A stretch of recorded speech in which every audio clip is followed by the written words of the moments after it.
کبھی کبھی انسان کا دل کسی چیز کے لیے بہت تڑپتا ہے، اتنا کہ اس کے لیے صبر کرنا بھی مشکل ہو جاتا ہے۔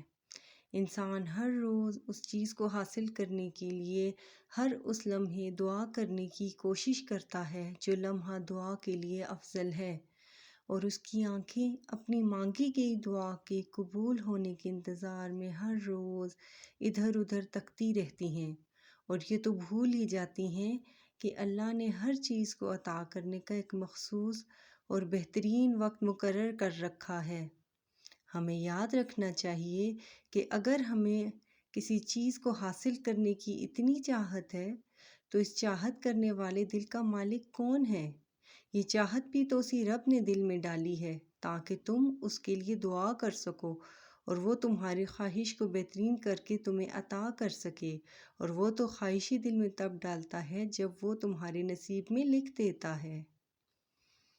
مجھے وہ تب پیارا لگا جب اس نے میرے عیب لوگوں سے چھپا لیے اور مجھے دوسروں کے سامنے شرمندہ ہونے سے بچا لیا۔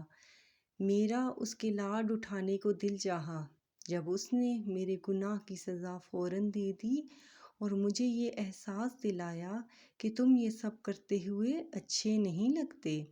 اگر وہ ایسا نہ کرتا تو میں ان گناہوں کا عادی ہو جاتا۔ مجھے اس کے رب ہونے پہ رشک تب آیا جب مجھ جیسے سے بھی کسی نے دعا کرنے کو کہا، تب دل سے بھی دھڑک نکلا، سبحان ربی الاعلیٰ، میرا رب بہت ہی پاک ہے، بہت ہی اعلیٰ ہے۔ اللہ ہی جواب ہے تمہارے ہر سوال کا، تمہارے ہر مسئلے کا، ہر درد کا، ہر دعا کا جواب بس اللہ ہی ہے۔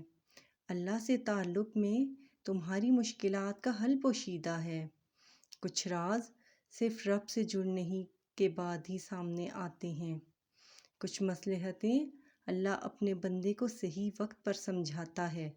کچھ زخموں کو ایک عرصہ تازہ رکھا جاتا ہے تاکہ تمہارا دل رب سے جڑا رہے۔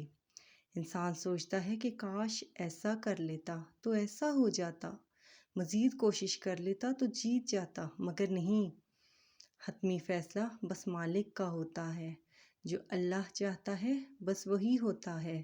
تم چاہے ساری دنیا کی طاقت استعمال کر لو، مگر اگر وہ نہ چاہے تو تمہاری کوششوں سے کچھ نہیں ہوگا، اور اگر وہ چاہے تو تمہارے مخالف بھی تمہاری منزل تک تمہیں پہنچا دیں گے۔